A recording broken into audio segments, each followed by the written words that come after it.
Hello everyone, good evening. Welcome to my YouTube channel and please do hit the like button which gives me encouragement to do more videos for you all, and please subscribe my channel and share it among your friends. Today I am going to teach you class 9's first poem, ICSE class 9's first poem, The Heart of the Tree, and it's written by Henry Cuyler Bunner. He is an American poet and novelist. This is a fine piece of poetry with a simple theme written in a simple structure in the year 1912. The poet here glorifies the act further, saying that how a tree helps life on earth and says that it has a direct combination to our nation's growth. He also emphasizes the fact and the usefulness of planting a tree.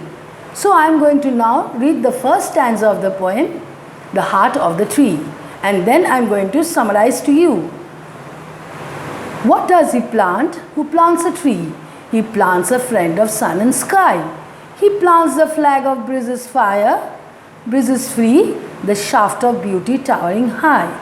He plants a home of heaven and I, for song and mother croon of bud, in hushed and happy twilight heard, the treble of heaven's harmony.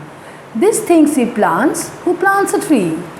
Now I am going to summarize you the first stanza of the poem.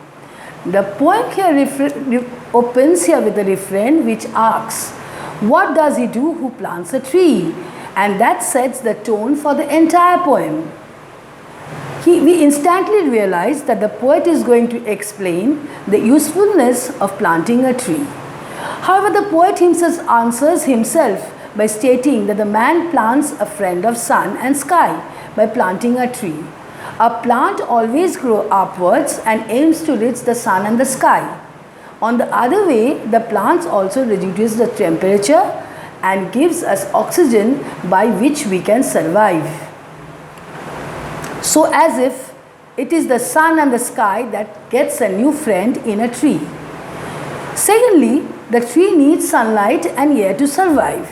And finally, the tree seems to absorb the heat and save the earth from the scorching sun, giving an implication that the sun becomes friendly in the presence of the tree. The speaker now adds that the man plants a tree that flies freely in the mild breeze. In these lines, the shaft of beauty and towering high, he plants a home to heaven and I. Now I am going. The speaker now adds that the man plants a flag that flies freely in the mild breeze. Now here the poet compares the plant with the flag. The flag flies freely in the sky. In that way, the plants also grow high and flies freely. The poet here compares the leafy branches of a tree to a flag and the stem to the beautiful shaft of the flag that stands tall. By planting a tree, the man plants a home for the sweet singing birds in the sky near the heaven. In this way, he also tells that the birds are also associated with the tree. The birds are the home, makes the home. The plants makes the home for the birds, and they also can live happily in the sap of the tree. So he keeps the earth habitable for birds and helps in maintaining the ecosystem quiet and happy twilight. We can hear those birds chirping, which is harmonious to a heaven's own tunes. The birds live there peacefully and give us harmonious tunes. In the entire first stanza of The Heart of the Tree, the poet accentuates the importance of trees in maintaining the holistic beauty of nature. Moreover, the use of words like heaven and I, heaven's harmony and towering high is aimed at giving an impression that the work of planting a tree is indeed a heavenly and glorious deed. The finishing line of the first stanza forms a logical whole, one asking a question and the other completing the answer. Now I am going to tell you the meaning of the words in the first stanza. Here shaft means a ray, towering means standing tall, an eye means nearby, Twilight means evening time, when the sun sets half and the day is not dark. Treble means high-pitched singing, and harmony means a feeling of calmness and peacefulness. Now I am going to summarize you the stanza 2. What does he plant who plants a tree? He plants cool shade and tender rain, and seed and buds of days to be, and years that fade and flash again. He plants the glory of the plain. He plants the forest heritage, the harvest of a coming age, the joy that unborn eye shall see. These things he plants who plants a tree. In the second stanza, the poet again repeats the question and attempts to answer again in his own words. The tree he plants provides us with cool shade for everyone, for living beings and also for birds. The passers-by who work every day can sit under the shade of the tree and can sleep there and take some rest. The tree also helps us in bringing rain. A tree will produce seed and bud in future, so that we can eat the fruits, and we can also smell the sweet smelling flowers that the tree gives us. Years will pass silently, but the tree will remain there through its seeds producing new trees. Trees are the main elements that make a plain area green and beautiful. So the poet described trees as the glory of the plain. Moreover, today's single tree may turn into a forest someday. So by planting a tree, now the make can plant a forest heritage. By planting one tree, it will produce seeds. Then the trees will make more trees, and the place will become a forest heritage. The speaker mentions that planting a tree today will give us fruits in future days. Our next generations will be delighted seeing so much vegetation and reap its benefits. So all the credit goes to the man who plants a tree. In the stanza of the poem, The Heart of the Tree, the poet stresses on the importance of planting a tree for making this earth a better place for the future generations, and our kids can live happily ever after if everyone plant a tree. Now I am going to read the last and the third stanza of the poem. What does he plant who plants a tree? He plants in sap and leaf and wood, in love of home and loyalty, and far-cast thought of civic good.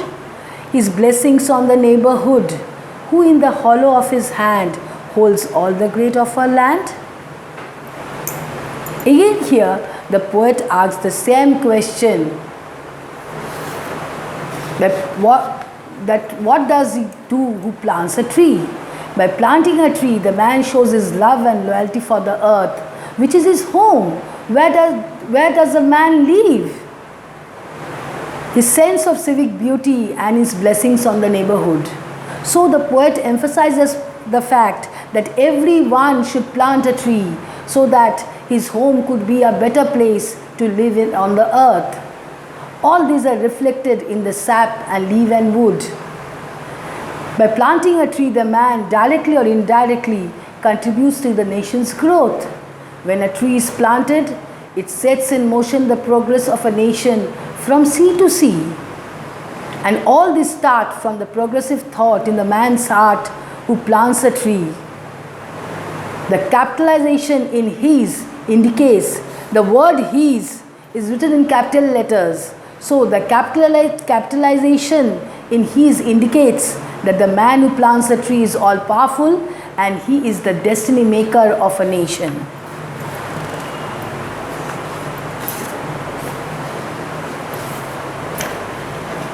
This last line is very important as it talks about the man's heart, his feelings, dreams and wishes behind planting a tree.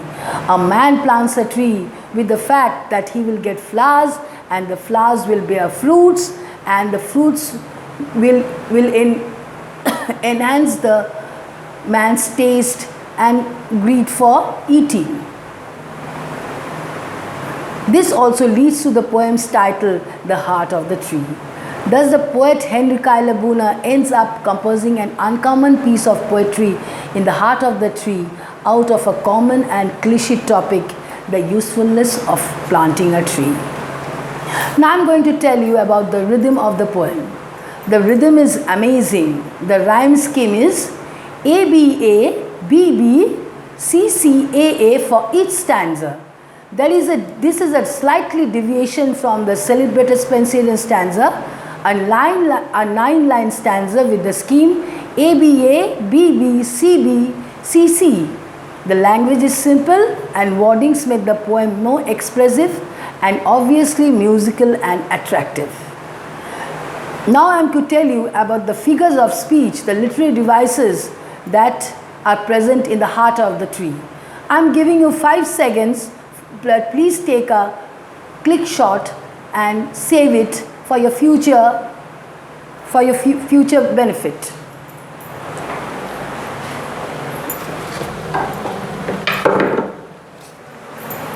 See, the heart of the tree, literary devices used.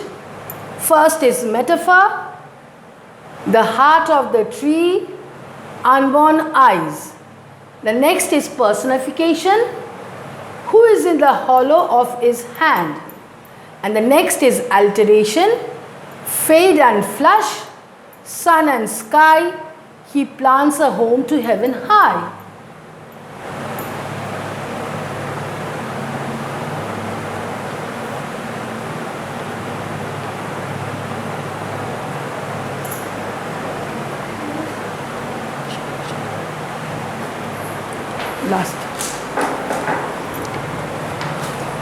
So, if you want the notes, you will be provided in the description box for your future reference. So, please do check it out. So, thank you and